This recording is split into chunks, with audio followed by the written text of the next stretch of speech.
Ustedes que han soñado con orejas. En este sentido. ¿Y qué pasa aquí?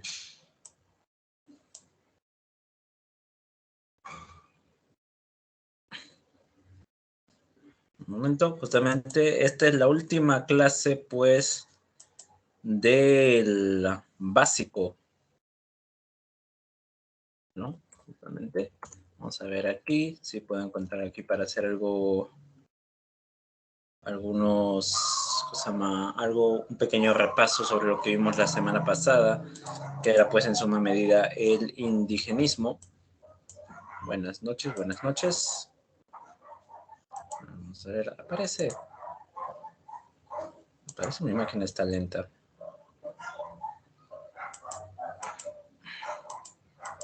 Por un momento hasta que se cuelga esto.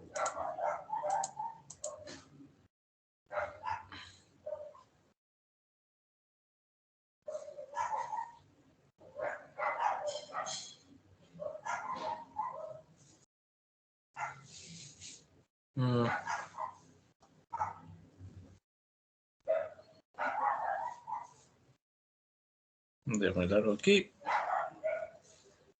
Vamos a tratar con este breve video, ¿no? Si no, ni 3 minutos, pero aún así.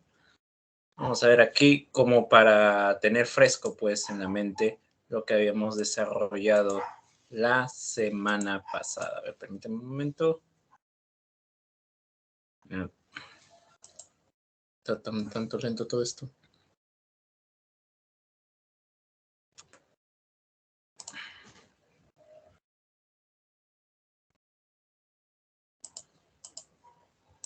Ahí está. Ahí tenemos.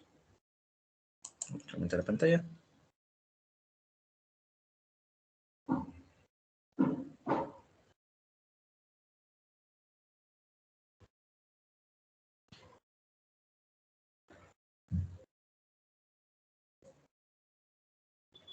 Un cordial saludo.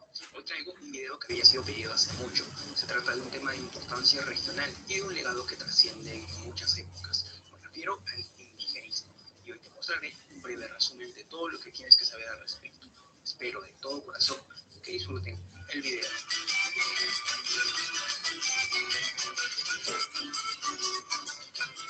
En el Perú, el segundo gobierno de Augusto Leguía fue sinónimo de dependencia de nuestro país a los capitales extranjeros. Se crearon partidos políticos y se divulgaron las ciencias sociales a través de diversos trabajos. En ese contexto es que se difunde el indigenismo en el ámbito de la literatura y el arte. Todo ello articulado al problema de la identidad nacional en el Perú. En cuanto a sus antecedentes, se encuentran en una larga tradición que viene de Manuel González Prada, Clorinda Matontuna, López Albújar e incluso Mariano. Ellos van a denunciar la situación del indígena, redimiéndolos a partir de postulados económicos, paternalistas y algo parciales.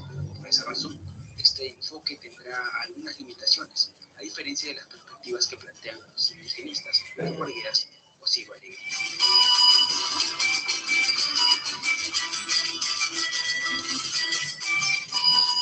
El indigenismo se desarrolla en tres zonas principalmente: el norte, centro y sur. Más adelante veremos a los representantes de cada una, pero es importante saber que de las tres zonas, solo en la zona sur los personajes novelísticos saben y hablan el quechua con mayor notoriedad. También es importante saber que la mayoría de los adeptos de este movimiento serán jóvenes y estudiantes. Ellos lucharán contra el sistema que la vieja generación había mantenido por siglos. Por último, y lo más importante, los indigenistas, al menos en el ámbito literario, no plantearán soluciones, solo buscarán hacer notar que el problema existe. Mostrarán que esta dificultad se origina por diversos factores, tales como la raza, la socialización, los temas políticos, culturales y económicos.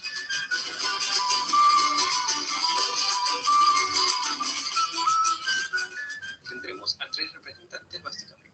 En primer lugar se encuentra José María Arguedas, representante de la zona sur y cuya obra será estudiada por generaciones y presentará una visión más cercana de la vida cotidiana de lo antiguo. Por otro lado se encuentra Sigo Alegría, representante de la zona norte. Sus novelas estarán situadas fundamentalmente en la libertad. Por último se encuentra Manuel Escorza, representante de la zona centro, cuya obra estará situada en la zona del Cerro de Paz. video haya sido de su agrado. Y si es así, pueden darle un me gusta, compartirlo o suscribirse a mi canal. No olviden que también pueden seguirme en Facebook o en mi blog personal. Sin más, soy Nico López y hasta la próxima.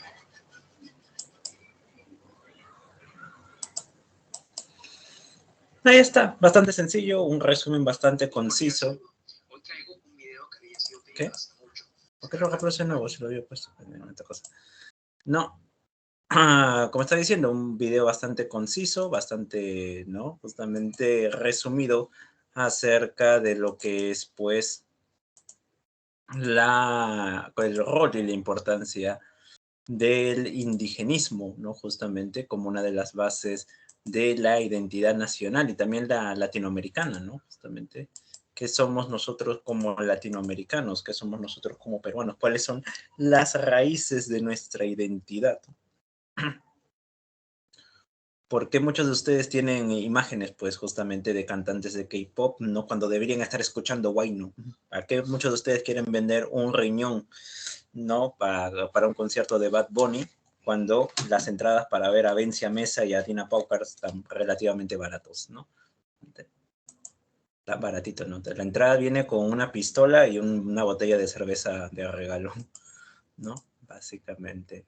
Claro, ese es el extremo, pues, justamente. Básicamente. No somos ahora, somos una cultura más global, somos una cultura más cosmopolita en el sentido que, exactamente, ¿qué significa cosmopolita?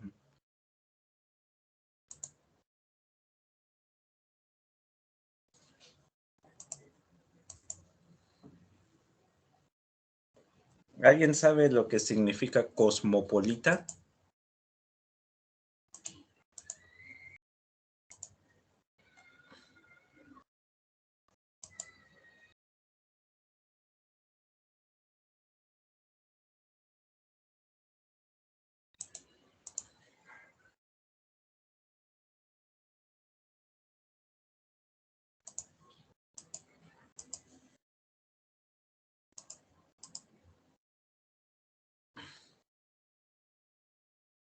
Diferentes culturas, no tantos así. Pues hay cosas que no sé. Esa es una respuesta muy vaga, ¿no? Justamente. Como decir, cosa más, arregla tu cuarto, estoy cansado. O sea, ¿qué rayos me importa eso? Justamente. No, tenemos pues cosmopolita, a pesar de que tienen Google, ¿eh? ¿No? Ser cosmopolita es estar abierto hacia otras culturas, ¿no? Justamente es estar abierto, no ser un ciudadano del mundo, ¿no? Estar abierto pues justamente a influencias extranjeras de otros países, principalmente occidentales, ¿no? Un cosmopolita es aquel que domina varios idiomas, que ha viajado, por ejemplo, a Estados Unidos, ¿no? Que ha viajado, pues, a Europa, a París, Londres, Roma, Nápoles, Múnich, Berlín, ¿no? A Barcelona y demás, ¿no? Justamente. Entonces, esa es una pugna, justamente, que forma parte de la cultura, ¿no?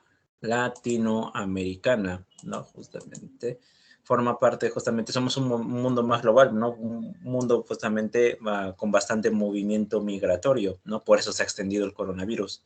Y esto es importante, ¿no? Tener conciencia de esto porque, ¿no? Se dan dos fenómenos justamente que vamos a ver en esta clase de hoy. Uno de ellos, ¿no? Es la generación de 50 y luego tenemos aquí también la nueva narrativa, ¿no? ¿Qué pasa durante la generación de 50? Pues la generación de 50 recibe ese nombre solamente porque se desarrolla en la época de los 50, ¿no? Si no, ¿para qué recibe ese nombre?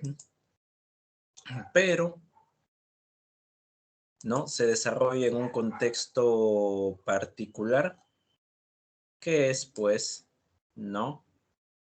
Las masivas migraciones, ¿no?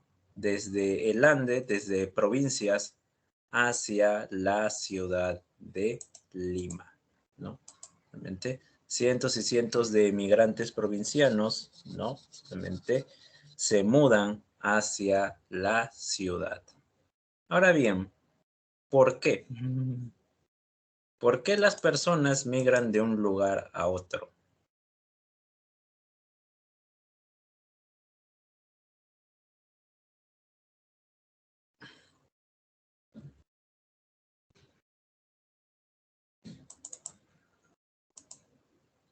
Porque muchas personas, incluso hasta nuestros días, siguen migrando a la ciudad, porque siguen migrando a Lima.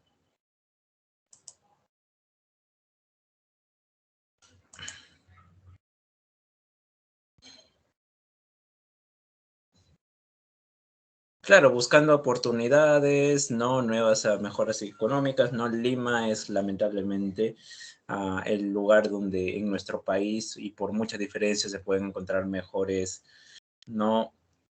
Servicios de educación, salud, posibilidades de trabajo, etcétera, etcétera, etcétera, ¿no? Entonces, muchos de estos campesinos de las comunidades, pues, que se ven justamente azotados por la presencia de los hacendados, deciden, pues, arriesgarlo todo e iniciar nuevas vidas en la capital. Migran aquí hasta la ciudad. Y claro, claro, las migraciones se dan por cuestiones económicas, pues nadie migra justamente porque simplemente le da la gana, ¿no? Por eso esos justamente esos comentarios, ¿no? Tanto clasistas y xenofóbicos, ¿no? Por ejemplo, se decía, ¿no? ¿Por qué vienen aquí a molestar? Vienen a traer basura, ¿no? En el caso de los venezolanos particularmente, ¿no? Los venezolanos, no, los venezolanos vienen aquí para malograrnos, para robarnos, para robar a nuestras mujeres. Los venezolanos están robando a nuestras mujeres. Amigo, o sea, las mujeres no te hacen caso porque dices cosas como esa, ¿no? Justamente. Por eso no te hacen caso, ¿no? Con o sin venezolanos la situación sería la misma, ¿no? Pero es esa idea, pues, ¿no? Justamente que es parte de un complot y demás, pero las migraciones no son así, las migraciones justamente se deben, pues, a factores económicos, a factores sociales. Imagínense qué tan dura es la situación en Venezuela, que muchos de ellos, muchos de los venezolanos consideran, pues, que Lima es un buen lugar para vivir, ¿no? Entonces, nos encontramos pues en esa situación. Y lo mismo pasa pues con estos migrantes que básicamente esto se puede resumir en el siguiente video. Espera un momentito.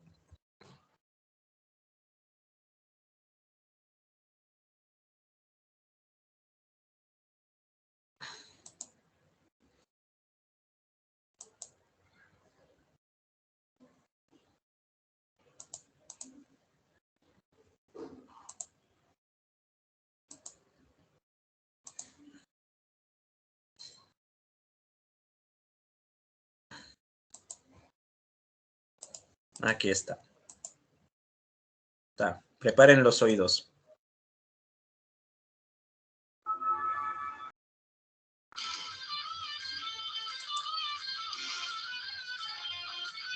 El distrito El Agustino se encuentra ubicado en la margen izquierda del río Rímac.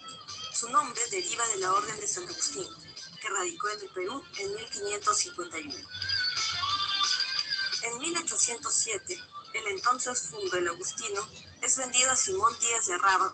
Luego pasó por varios propietarios hasta que en 1895 Enrique de la Riva Agüero lo hereda de su tía Dolores de la Cuenta. En 1940 empiezan las migraciones y los agricultores se suman a este nuevo movimiento social que aspira a un espacio para vivir. Así se forman las primeras barriadas, como la Asociación de Poseedores y Ocupantes de Tierra en Santoyo, Anchieta y El Agustín. La primera invasión organizada ocurrió en la noche del 15 de abril, en la zona sur del Cerro. En la invasión a este distrito sobresalió el liderazgo de Ernesto Sánchez Silva, conocido como Poncho Negro, dirigente de la barriada 7 de octubre. Por ley 15353 del 6 de enero de 1965, se estableció el distrito de El Agustino.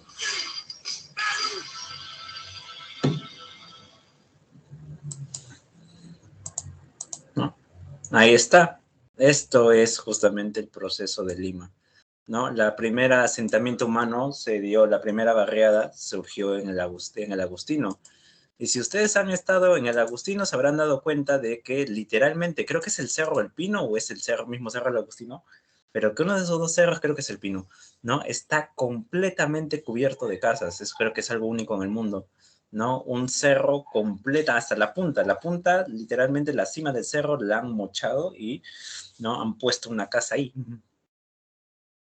Entonces, este es un fenómeno, pues justamente las personas se van acomodando pues en las laderas de los cerros, luego cuando ese espacio se acaba, se acomodan pues en las chácaras o si no en los arenales y de ahí siguen creciendo y creciendo y creciendo pues la ciudad en este proceso, ¿no? Justamente, por ejemplo, en la zona donde, ¿no? Justamente va creciendo y se van asentando, ¿no? Justamente en la zona donde vives, no, antes no vivían ni las ratas y ahora estás tú, ¿no? Entonces es un cambio tremendo que permite justamente la explosión de la urbe, ¿no? Se va aumentando cada vez más.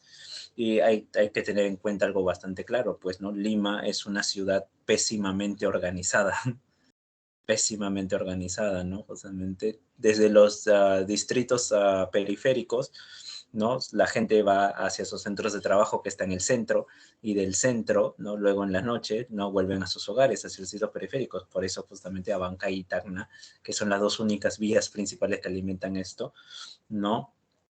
Se encuentran pues constantemente congestionadas por el tráfico. Entonces, no, se da toda esta situación, ¿no? Justamente surge pues una nueva clase social que son los provincianos que tratan de hacer de Lima un lugar, ¿no? Justamente para vivir, que tratan de mejorar económicamente, ¿no? Justamente su calidad de vida, ¿no? Pero, ¿no? En Lima, ¿qué encuentran?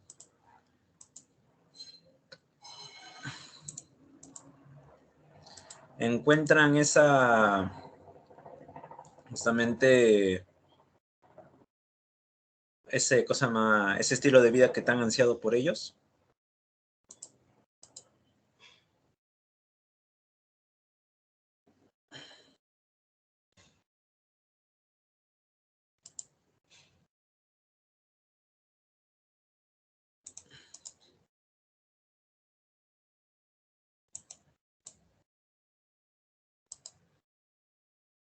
¿En qué condiciones viven los migrantes provincianos?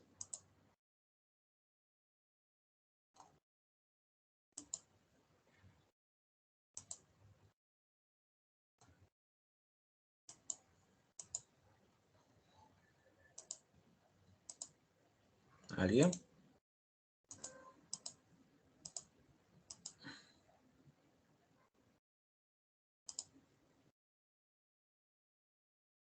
Claro, en condiciones precarias, ¿no? Justamente con pocos servicios, sin servicios básicos, ¿no? Trabajando largas horas para poder lidiar, sobrevivir.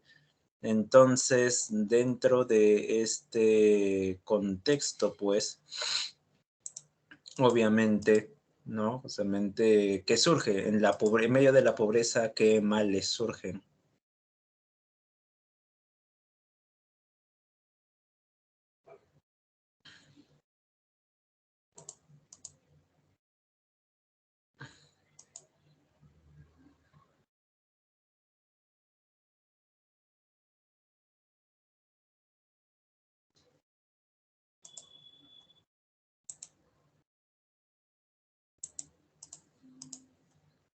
No, pues, en medio de la pobreza, ¿qué problemas surgen?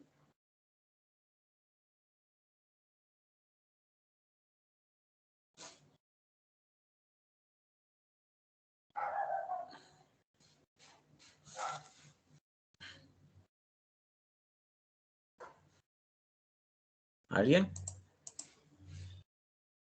Claro, la inseguridad, el racismo, la delincuencia, ¿no? Justamente este fenómeno de los migrantes fue llamado el hueco marrón. Un nombre tanto despectivo, pero bueno, justamente de esa manera surge, ¿no? Y en los 60 hubo un proyecto de ley del Congreso, justamente para que en Lima solamente pudieran ingresar aquellas personas con pasaporte, ¿no? Obviamente era por cuestiones de seguridad, ¿no? No era nada para evitar, pues, ¿no? Justamente el ingreso de personas desde el campo que no podían, pues, ¿no? Ni tramitar ni pagar, pues, justamente un documento como este. No tenía nada que ver una con otra, ¿no? Pero esas cuestiones, pues, han quedado ancladas en nuestra mente, en nuestra psique, ¿no? Justamente de cosa más esa mirada despectiva hacia la pobreza, hacia la, bueno, pues la delincuencia, ¿no? Dándole un color y un rostro justamente a los males sociales, ¿no? básicamente. Son taras que todavía quedan en nuestra sociedad. Por eso, justamente, hasta ahora creo que todavía se sigue dando. Pues en mi época era más común, creo, ¿no? Esta noción de que, por ejemplo, si tienes una pareja, ¿no? Y vas a formar una familia, que sea con alguien para mejorar la raza, ¿no? O sea, tú eres morenito, ¿no? O eres trigueño, o eres de color cobrizo, tienes que tratar de conquistar a una persona de una tez más clara para que así los chiquitos, ¿no? Salgan así, pues, justamente, de manera también clarita, ¿no? Justamente mejorar la raza. No vas a mezclarte con una persona también morena o trigueña, ¿no? Porque si no, eso sería un retroceso más. Esa es la idea, esa es la noción que todavía desarrollamos, ¿no? Y es una cosa que nos inculca desde bastante jóvenes, porque yo me acuerdo, en mi colegio teníamos un amigo mío que era bastante gringo, ¿no? Justamente, de tez bastante clara, ¿no? Tenía su enamorada, que era morena, y nosotros le molestábamos de que sus hijos van a nacer como dálmatas o alguna tontería así. Claro, no éramos conscientes, no era yo consciente, pues, ni éramos mis amigos conscientes justamente, de que detrás de ellos se escondía, pues, ¿no? Justamente, una cierta percepción de las cosas, ¿no? Y hablando de chistes, pues, ¿no? Por ejemplo, ah, ¿no? Un blanco corriendo por la calle, ¿cómo se le llama?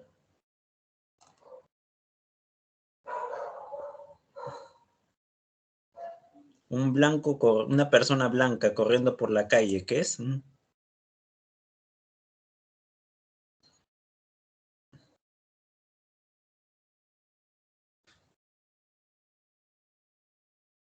¿Nadie se sabe esa?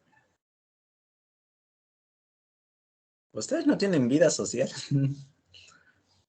Un blanco que corre por la calle es un atleta. Un negro que corre por la calle,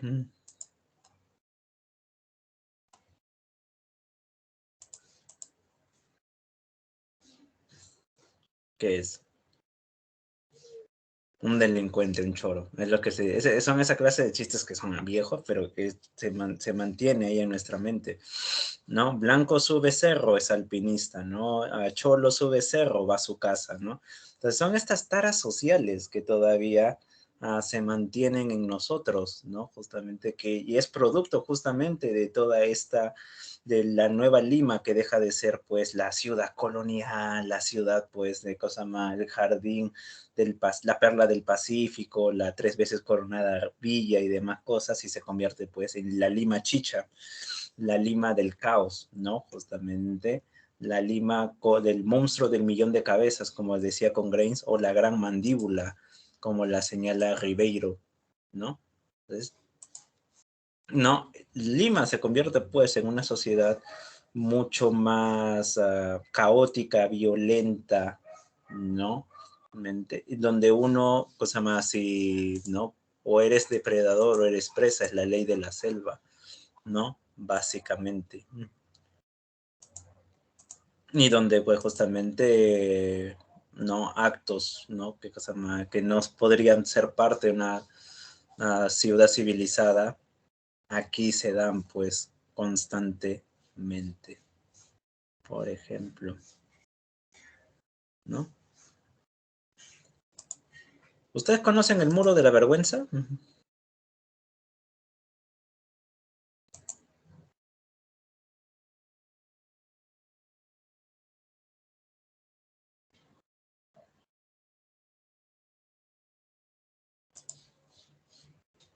Es el muro que, ¿no?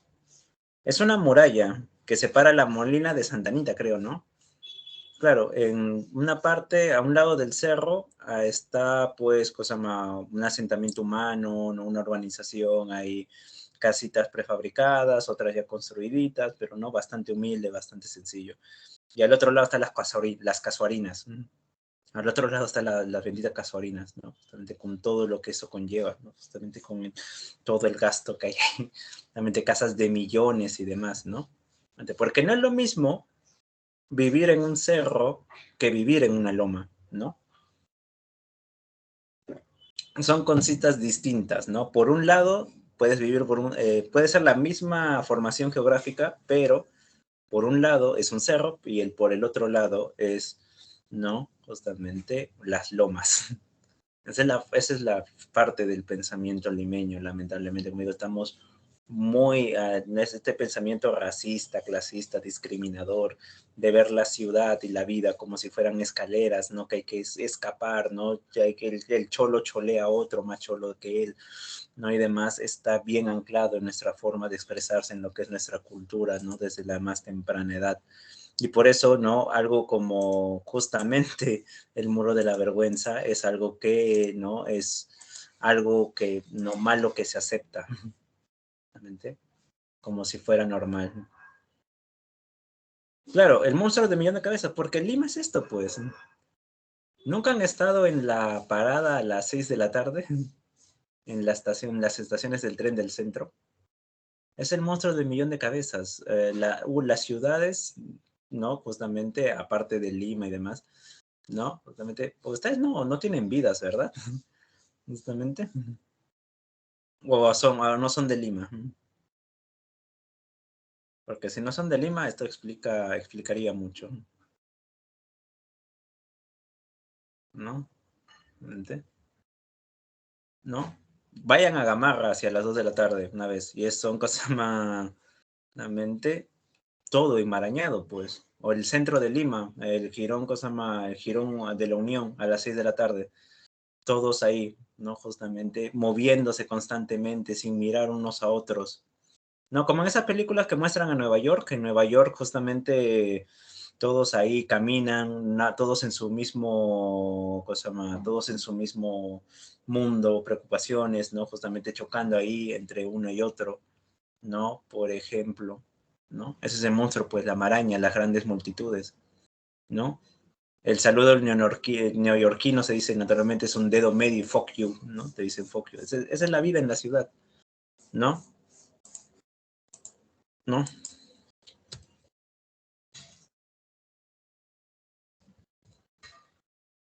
Esperen por aquí.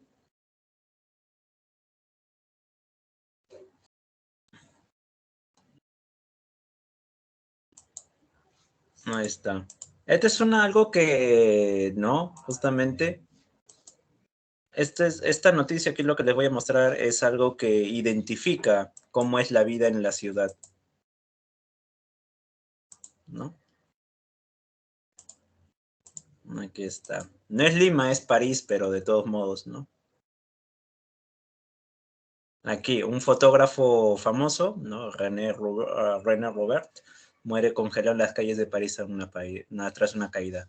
Al parecer, este hombre se había quedado inconsciente en el suelo y permaneció 9 horas en la acera, ¿no? Tirado en el suelo sin que nadie le ayudara, ¿no?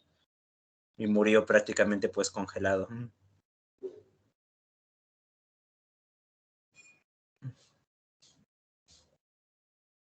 ¿No? Totalmente. En este sentido, ¿no? Esta es la vida en la urbe, esta es la vida en la ciudad, ¿no? Justamente. Tú te subes a una combi, te sientas, ¿no? Justamente en tu lugar y miras al vacío y no importa nada.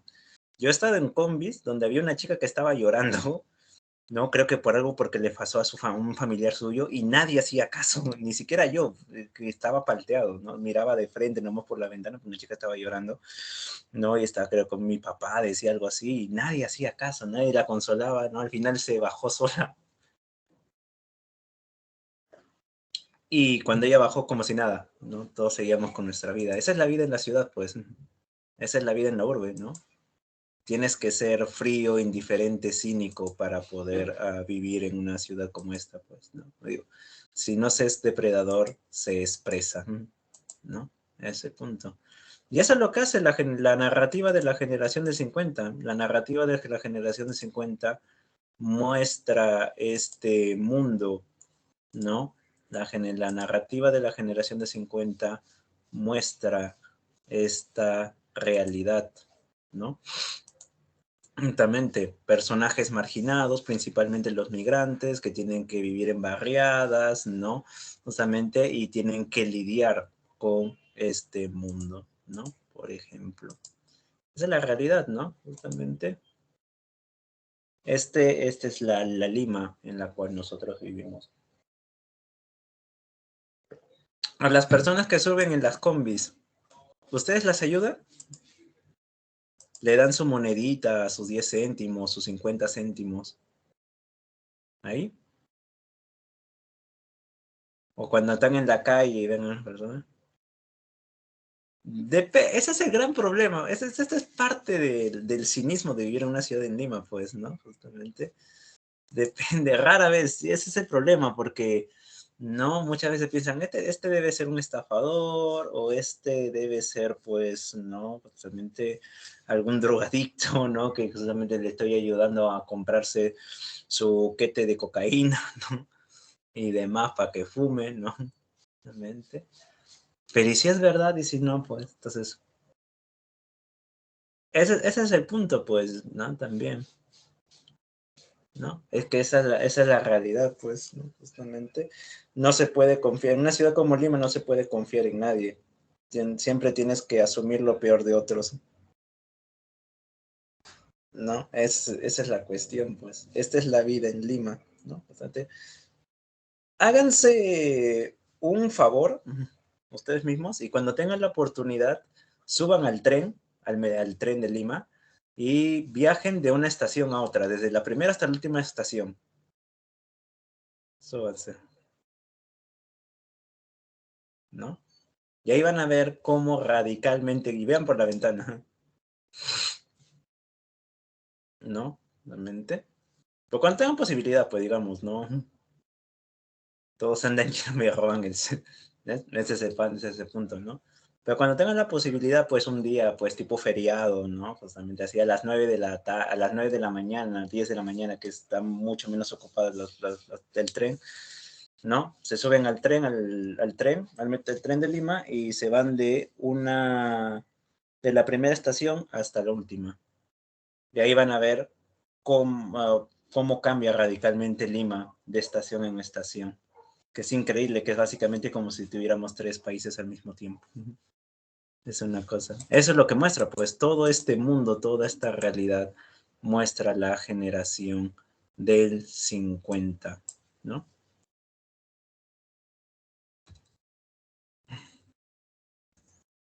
Y ese es un problema que ha habido en Lima, ¿no? Justamente, como decía un colega mío, ¿no? Justamente, cuando expulsaron al mercado de la Parada y trajeron consigo, pues, y trajeron, hicieron un parque en la zona, había dicho, Lima es la única ciudad que le hace un monumento a sus problemas. Es la verdad, Lima está creciendo y Lima, pues, va a seguir creciendo. Es así, ¿no? Justamente, si alguien conoce Jicamarca o Chaclacayo, ¿no? Va a ver que hay una casa cada 1 kilómetro ahí, ¿no? Pero va a seguir aumentando, ¿no? Es un problema drástico de Lima, ¿no? El centralismo y demás. Pero como digo, ¿no? Justamente las personas tenemos que adaptarnos justamente a vivir en una ciudad como esta, ¿no? Y eso como que nos mata, nos deshumaniza un poco. Las grandes urbes hacen eso, pues, ¿no? Aquí tenemos, por ejemplo, ¿no? Cómo es la vida en la ciudad, pues.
¿no?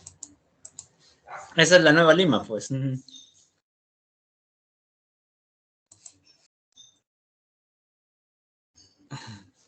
Ese es el gran problema, pues, ¿no? Justamente uno no sabe, pues, pero esa es la vida, pues, ¿no? Justamente niños que trabajan, ¿no? Si han pasado por el centro de Lima, podrán haber encontrado alguna persona que rebusca entre la basura para encontrar algo que comer, ¿no? Se forma una nueva cultura, pues, una Lima mucho más caótica, donde surge, pues, por ejemplo, nuevas expresiones culturales también, lo que es, por ejemplo, ¿no? ¿Cuál es el himno de Lima?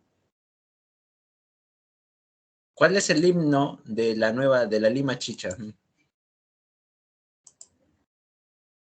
Esta la deben saber, si no, no son limeños, casi ni son peruanos. ¿Cuál es la canción que representa todo este fenómeno, todo este movimiento? Todo lo que hemos hablado se puede resumir en una canción. ¿Cuál es esa canción? Claro, Lima tiene un himno,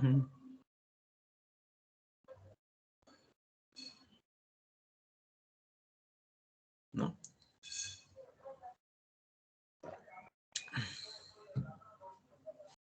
Vamos, una canción sumamente popular.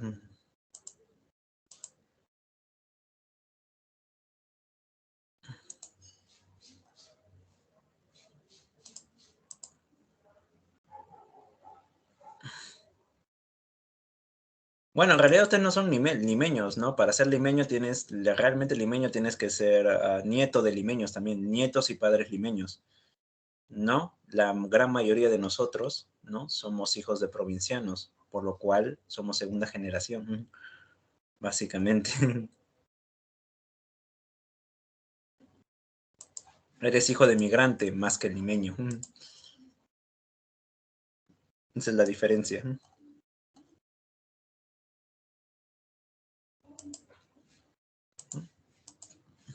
¿No saben cuál es la canción realmente?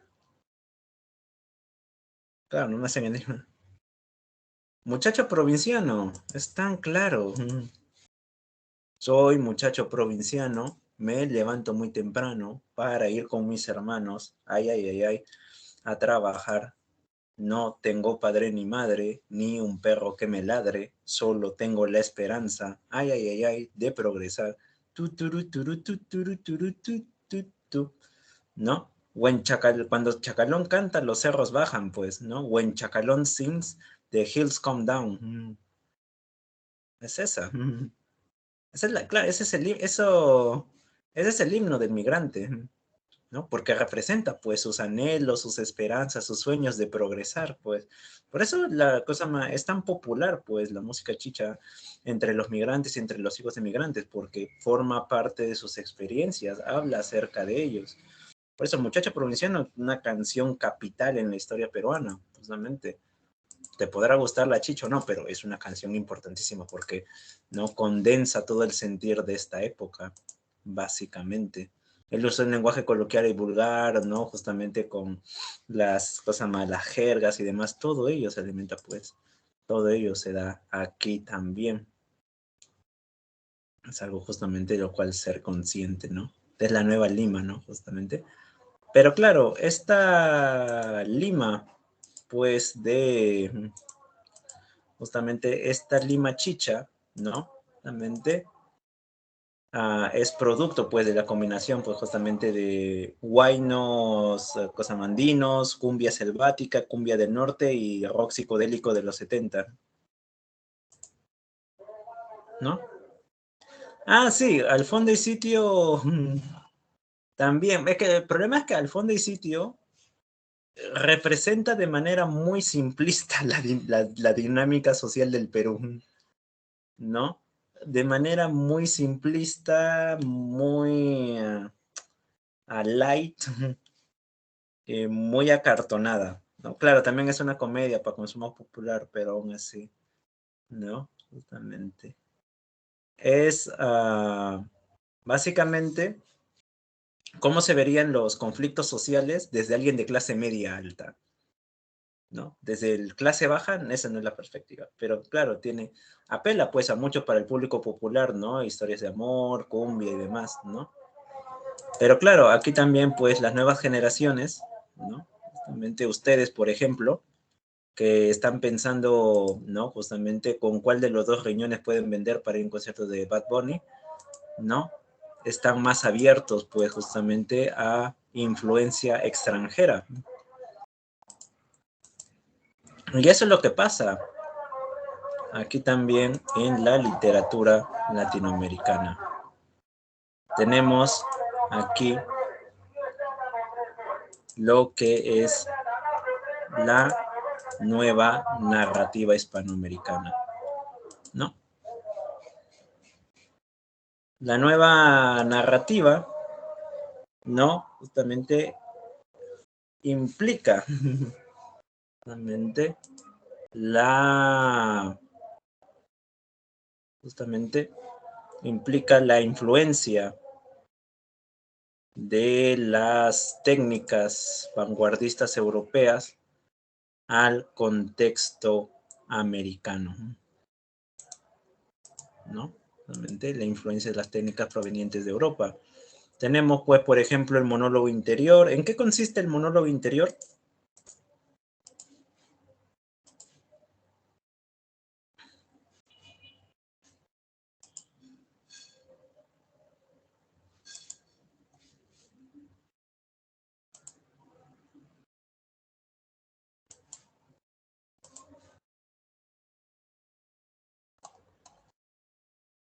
¿En qué consiste el monólogo interior?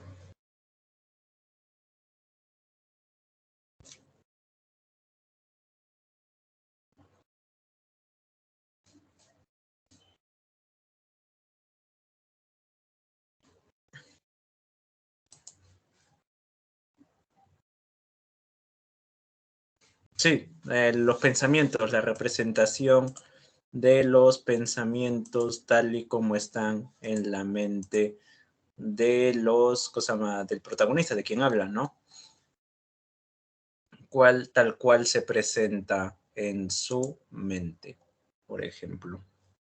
Ahí básico, ¿no? Lo que es el múltiples narradores, bueno, son básicamente, usa más de un narrador, ¿no? Distintos personajes narran la historia desde sus propias perspectivas, ¿no? No, sueño no, la mente, sueño es onírico, es otra cosa, es otra cuestión. Los pensamientos, tus ideas, no tal y como se te vienen en la mente, como cuando estás en la ventana de un auto mirando el vacío y mil cosas, piensas mil cosas en tu cabeza, ¿no? Flashback.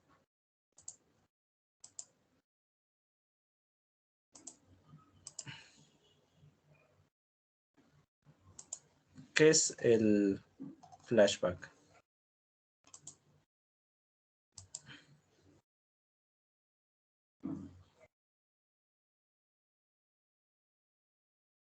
Eso lo vamos a ver ahora, Fabricio.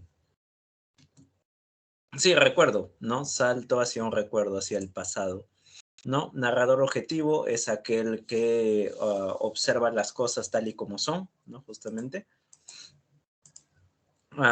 Describe las cosas como si fuera una cámara, está limitado completamente a ello.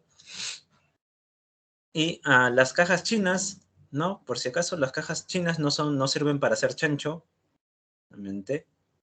Las cajas chinas, ¿no? Son justamente una historia dentro de otra historia, ¿no? Es ahí su importancia, ¿no? Realmente se cuenta una historia dentro de otra historia. Y tenemos aquí también el dato escondido, que es aquella información relevante, pues, que no se representa. Es historia importante que no se desarrolla. Ahora bien,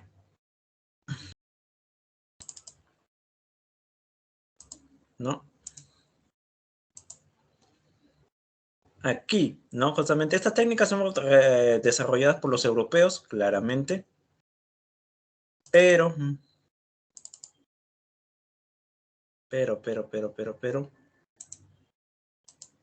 ¿no? Aquí se le añaden, pues, ciertos elementos, se complejizan de otras maneras.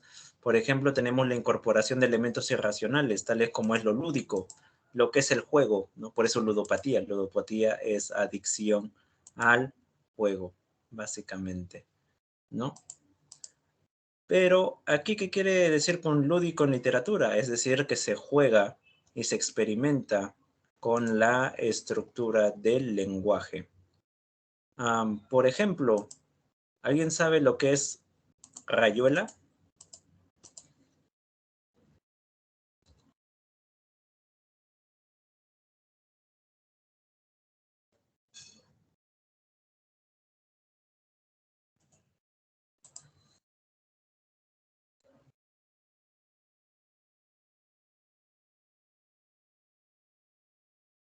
¿Qué es una rayuela?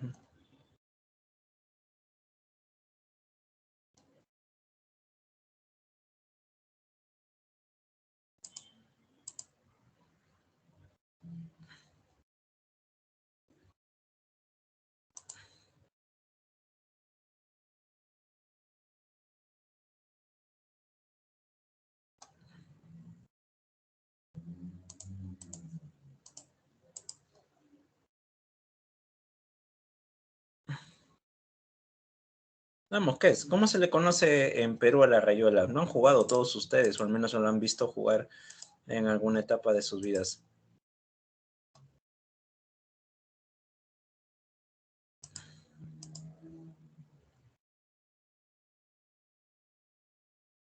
Sí, pero ¿qué juego?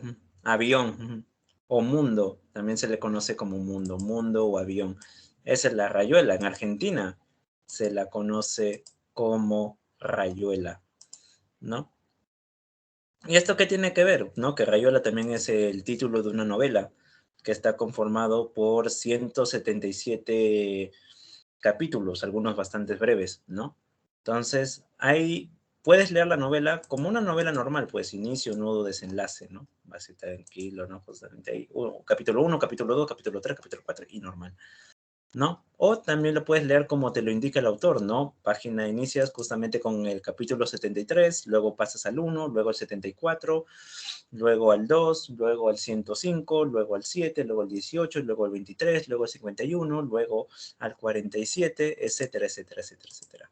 O lo puedes leer en el orden que se te dé, pues, la regalada bendita gana. Rayuela no es una novela, Rayuela son varias novelas, ¿no? Dependiendo de cómo quieras armar este juego. Eso es lo que quiere decir, pues, Rayuela. Mario Vargas Llosa también juega justamente con este estilo, por algo se le llama el arquitecto de la novela, ¿no? Porque no utiliza todas estas técnicas que hemos mencionado, los autores suelen usar una o dos en cada obra, ¿no? Justamente para que sea legible y entendible. Mario Vargas Llosa no. Mario Vargas Llosa utiliza todas estas técnicas al mismo tiempo, ¿no? Utiliza todas estas técnicas al mismo tiempo, lo cual lo hace pues una estructura bastante compleja de seguir. También tenemos aquí pues lo que es lo absurdo, justamente el sinsentido de la existencia, ¿no? Se pueden hacer bastante profundo, como en la novela El túnel de Ernesto Sábato, que se trata pues de un hombre obsesionado con una mujer, justamente, a quien ve una esperanza para salir de su soledad, aunque no. Él es un hombre que odia a la humanidad, es un misántropo, ¿no? Y una persona bastante egocéntrica y maníaca, ¿no? Eso terminará mal, ¿no? Y luego aquí tenemos lo mítico, ¿no? Lo mítico hace referencia, ¿no? A lo que es que el mundo se percibe de manera mágica, ¿no? Que los elementos sobrenaturales forman parte de la realidad cotidiana, forman parte de la realidad del día a día, ¿no? Justamente, el mito busca explicar el mundo, aunque de una manera, pues, añadiéndole elementos sobrenaturales. Por ejemplo, algo que seguro muchos de ustedes conocen. ¿Por qué los perros le ladran al vacío? Hay veces en que los perros, pues, le ladran, ¿no? Justamente a una pared. Pero ¿por qué los perros hacen eso? ¿Por qué los perros ladran al vacío?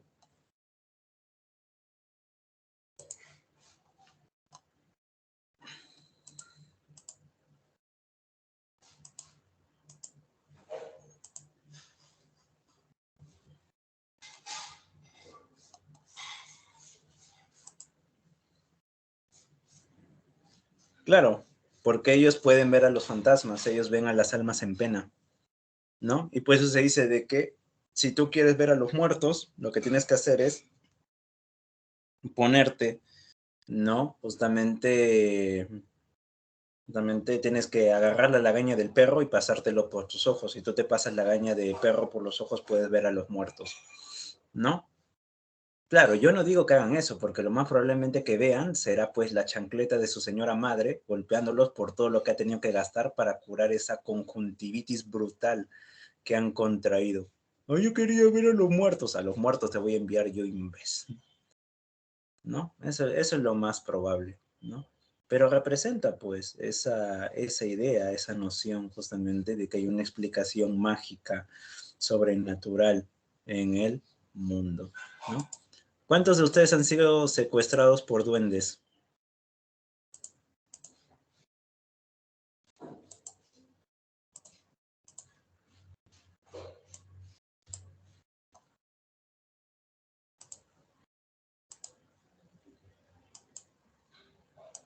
¿No? ¿No han tenido esa dicha?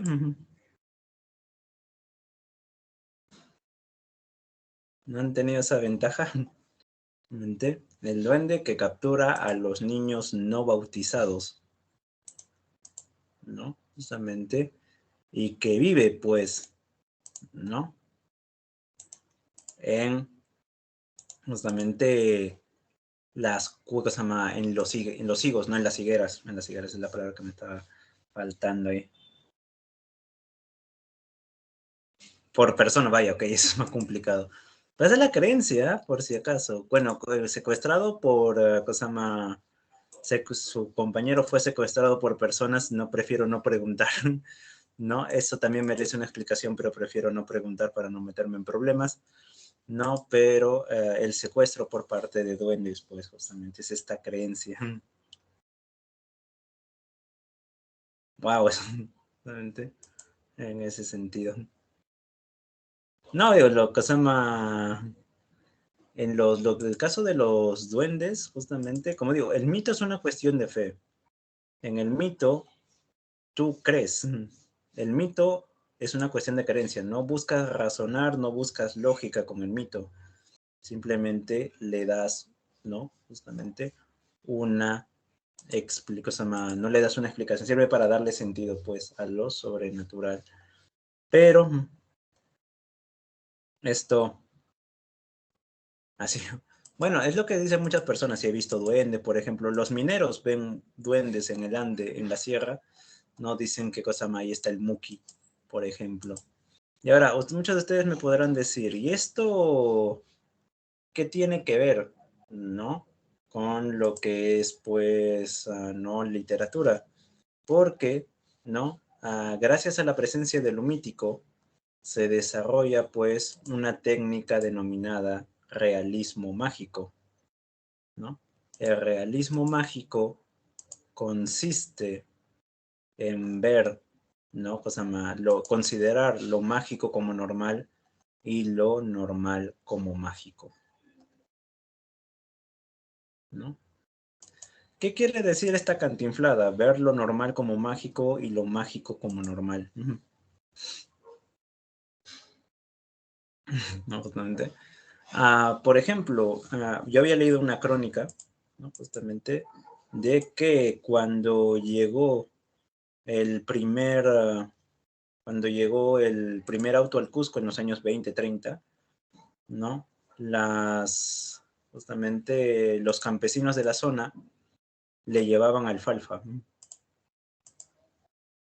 Los vecinos de la zona le llevaban alfalfa a los autos para que pudieran comer. Porque obviamente si el auto se movía, es que era alguna especie de animal que necesitaba de comer, ¿no? Claro, ellos no conocían, pues, ellos no conocían, ¿no? Y por otra parte, me acuerdo también cuando, ¿no? Justamente, como típicamente en verano se suele hacer mucho, ¿no? Justamente fui a visitar a mis abuelos, pues, ¿no? Justamente en el, ¿cómo se llama? En el campo, ahí en una, ¿cómo se llama? En esos casas cada 1 kilómetro, justamente, ahí. Entonces, aquí en la noche yo estaba durmiendo tranquilo, cuando no oigo el sonido de unas cadenas, ¿no? Justamente. No, el masacre de Soras es otra cosa. No, es que tiene que ver con el conflicto armado interno, justamente. Aquí, cosa más, movían las cadenas, ¿no? Se oía el sonido de unas cadenas y yo asustado le dije a mi abuelita, abuelita, ¿qué es eso? Me meo, ¿no? Tengo miedo. Y mi abuelita me decía, no, no te preocupes, ese es el condenado, ¿no? Si te chapa, grita, ¿no? Y lo decía, pues, ¿no? Con una naturalidad tremenda, ¿no? Por ejemplo, como si el condenado fuera el vecino que anda por ahí. Por ejemplo, para los que no saben, el condenado es el alma de un pecador, pues, cosa, ¿no? Que está condenado justamente a andar por la tierra a buscar víctimas, ¿no? Por eso en el Andes común, cuando estás en la noche, ¿no? Andas en la noche caminando por el campo, no hables con nadie, porque se puede ser condenado, ¿no? Por ejemplo. ¿No? Pero claro, entonces eso considera, pues,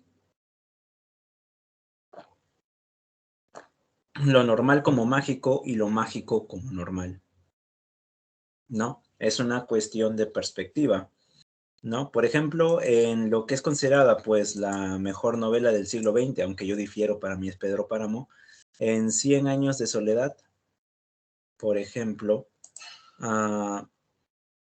los gitanos son los únicos que pueden entrar y salir del pueblo de Macondo. Ellos son los únicos, ¿no? Entonces, aquí ellos traen, pues, por ejemplo, para ¿no? uno de los líderes aquí, el señor ¿no? José Arcadio Buendía, le enseñan una bola dura, rígida, que parece como si estuviese hecho de joya porque es traslúcida, helada y que cuando lo botas y cuando lo tocas está todo húmedo. ¿Qué es eso?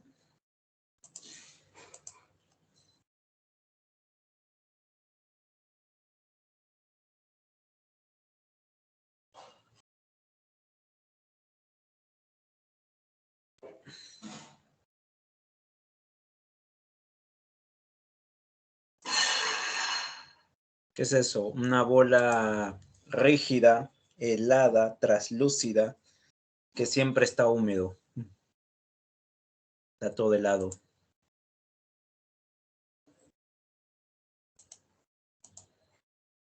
Es algo bastante sencillo en realidad, ¿eh?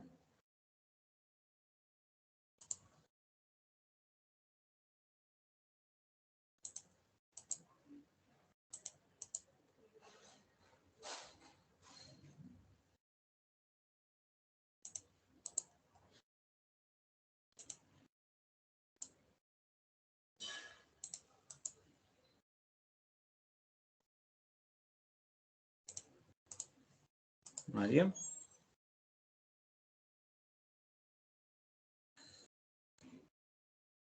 Es hielo. Solamente que en medio de la selva colombiana no se conoce, no se sabe lo que es el hielo. Justamente. ¿No? O también le traen otro elemento que es, pues, ¿no? Una, se llama este de acá, una barra de metal que tiene el poder de atraer otros metales.